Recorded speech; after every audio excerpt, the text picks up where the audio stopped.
समय पति परदेश गया है, पत्नी पति के कहने अनुसार फोटो के पति में भोग लगा रही है, स्वयं भोजन कर रही है, परिवार के समस्त सदस्यों को भोजन करा रही है। लेकिन एक दिन मेरे प्यारे दोपहर के वक्त परदेश से पति आया हुआ दरवाजे पर खड़ा है। पत्नी भोग लगाने के लिए ग्रास तोड़ लिया हाथ में, फोटो के पति में भोग लगा रही है। कन्हैया सुन रहे हो? बोले हाँ सुन रहा हूँ। इधर ग्रास हाथ में है और उधर परदेश से आया हुआ पति दरवाजे पर खड़ा है। अब इस पत्नी को क्या करना चाहिए? कन्हैया ने कहा तू पागल हो गई है? अरे जब असली पति आ गया है तो फिर फोटो के पतियों का कोई काम नहीं है। गोपियों ने कहा यही तो हम 3 घंटे से तुम्हें समझा रहे हैं, जब असली पति आप हमें मिल गए हो तो फिर इन फोटो के पतियों का कोई काम नहीं है। मेरो तो गिरधर गोपाल दूसरो न कोई, जाकी सिर मोर मुकुट मेरो पति सोई। एक नैया लगन तुमसे लगा बैठे, जो होगा देखा जाएगा। तुम्हें अपना बना बैठे, जो होगा देखा जाएगा। कभी दुनिया से डरते थे तो छिप छिप बात करते थे, लोग पर्दा हटा बैठे, जो होगा देखा जाएगा। गोपियों के भाव, गोपियों के प्रेम को देखा भगवान ने। सारी गोपियों के साथ आज बिहारी जी रास रचा रही है। 2-2 गोपी एक श्याम, एक गोपी 2-2 श्याम।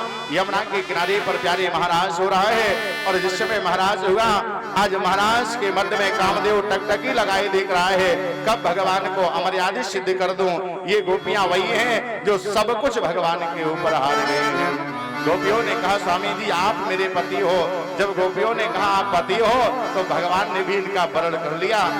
ये देवांगनाएं हैं, गोपी बनकर के ब्रजमंडल में आई हुई हैं।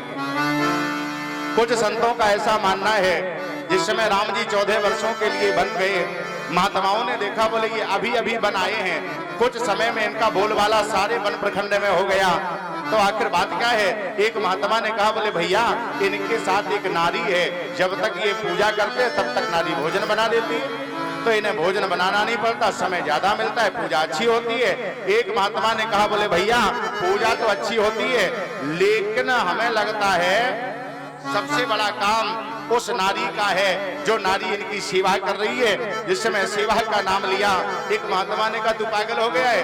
अरे ये वो आए हैं जिनके पांव में जादू है, पत्थर में लगा दे तो नारी हो जाए।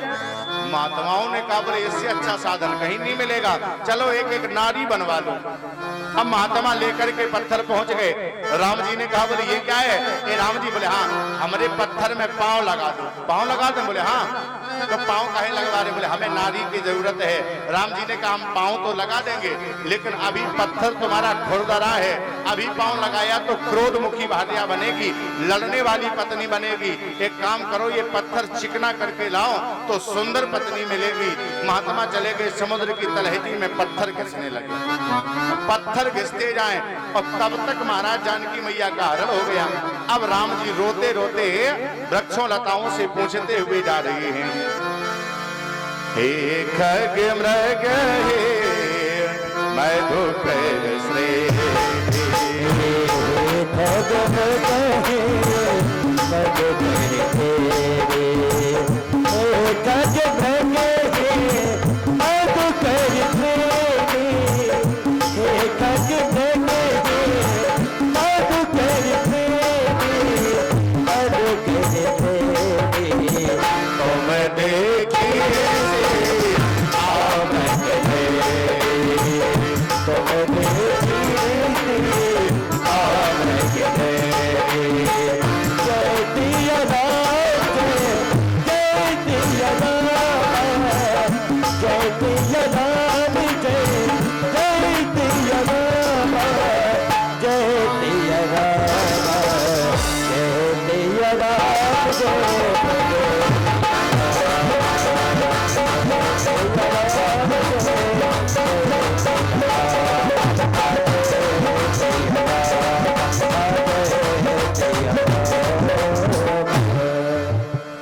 देखिए आज वृक्षों से लताओं से पूछ रहे हैं क्या तुमने जानकी को देखा है? तब तक एक महात्मा की निगाह पड़ गई। बोले भैया ये तो वही रो रही हैं। बोले कौन? जिनके पाँव में जादू है नारी बन जाती है। एक महात्मा ने कहा बोले पूछो चल के आखिर बात क्या है। सारे महात्माओं ने पत्थर घिसना बंद कर दिया। पहुंच गए, बोले काहे राम जी? बोले हाँ। रो काहे रही हो? रोने का कारण क्या है? राम जी ने कहा बोले महाराज, बोले हाँ। तुम्हें पता है? बोले क्या? एक हमरे साथ में नारी थी। बोले तो वो नारी कहीं चली गई है। महात्माओं ने कहा बोले काहे राम जी? बोले हाँ। क्या नारी के चले जाने के बाद रोना भी पड़ता है गौरव भैया? तो राम जी ने की बोले जा जनते आए जाए भाई जनते जाने के बाद नहीं, बोले जा जनते आए जाए। भगवान ही मानेगा मेरे को तो है। सही बता रहे, हंसो नहीं। अच्छा ब्याह नहीं हुआ होता आपके गांव भागवत कहने आते? चाहे जहाँ चले जाते, 2 रोटी का व्यवस्था करना है बस। परिवार है तभी तो कथा कहने आए हैं। काहे की जरूरत है बताओ आप हमें। नाहरी विवश नर सकल गोसाई और नाचत नृत्य मरकट की।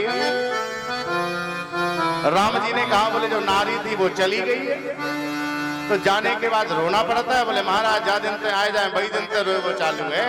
महात्माओं ने